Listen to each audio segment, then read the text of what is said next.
Matta simore jeenayi o joli e laana o tacciti kadi weenu ndu faade wuro mabɓe o addana boofo ina lelna e sekko nden o yii hoolaare yimɓe ɓe o wi boofo o bandam wondu e cuusal bakkatuuji ma jaafaama e on sahaa woodi sariyankooɓe wonɓe e wiyondirde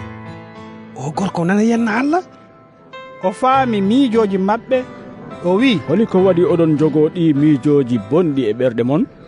wiide bakkatuuji ma jaafaama e wiide ummoya holi heen ko ɓuri weerde kono mbele oɗon ngannda ɓii neɗɗo o ina jogii e aduna baawɗe yaafaade bakkatuuji boofo ummo ƴetta sekko ma koota galle mon gorko o ummi howti galle mumen nden yimɓe ɓe njii ɗum kuli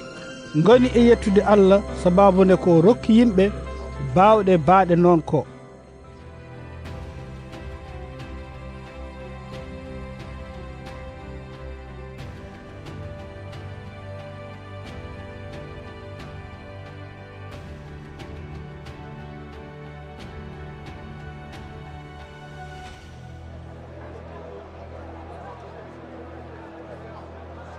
Yeesu ummi ɗon yehi wirti gorko biyeteɗo Matta ina jooɗi e yoɓirɗe juuti wi ɗum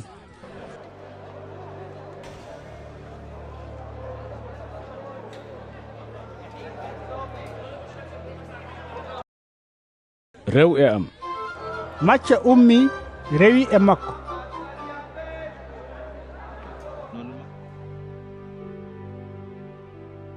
caggal ɗum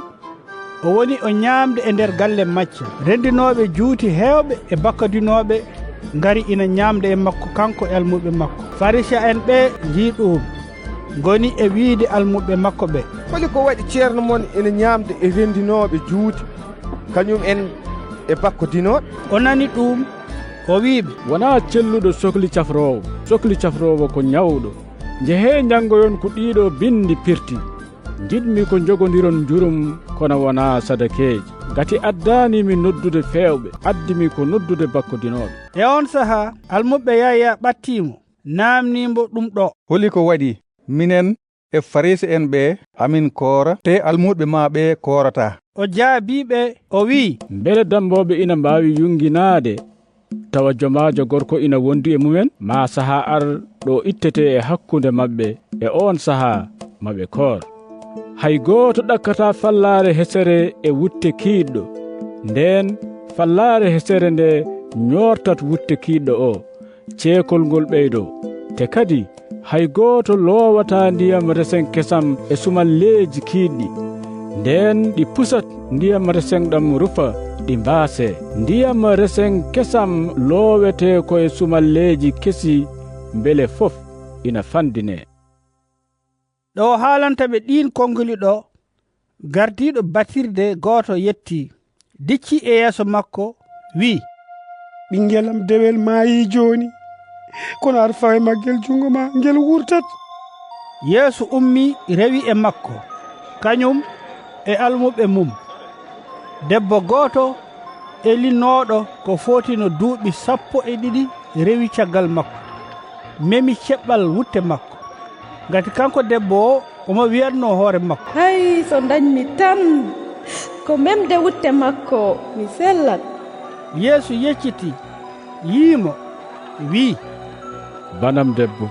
wondu e cuusal hoolaare ma dandima e on sahaa tan debbo o selli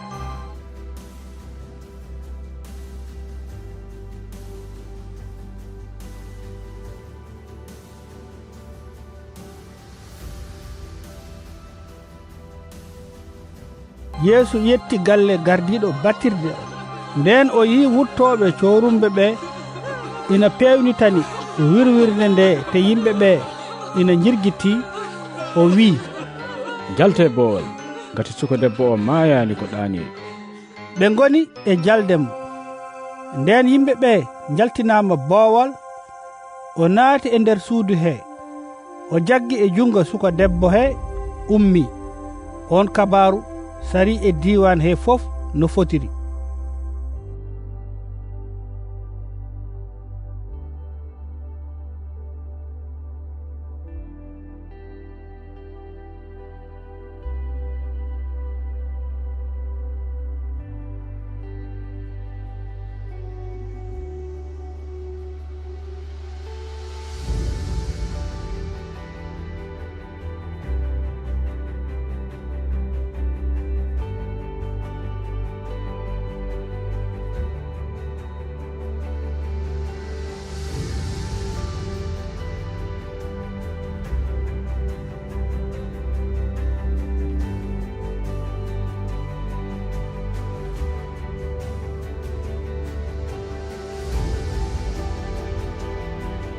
ɗo Yeesu yahata ɗo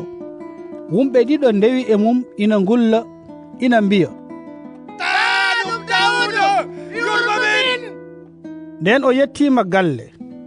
Wumɓe ɓe ɓattimo, o namni ɗumen o wi, beele oɗon gonɗini mboɗo wawi wallude on? ɓe jaabimo ɓe mbi, ceerno amin gonɗini kay. e on saha o memi gite maɓɓe o wi, yo on mbaɗirane no gonɗinirɗon ni. ɗon e ɗon tan ɓe gumti. O totti ɓe yamirore tiinde o wi, keɗoɗe no moƴƴi, hay gooto fotani nande ɗum. ndenne dey ɓe jayni inde makko e on diwan fof no fotiri. nden ɓe jehi, o addana kadi gorko gooto muumo moolaɗo seyɗane. nde o riddi seyɗane o tan, muumo o woni e haalde. diɗɗal ngal fof jagga kawisa,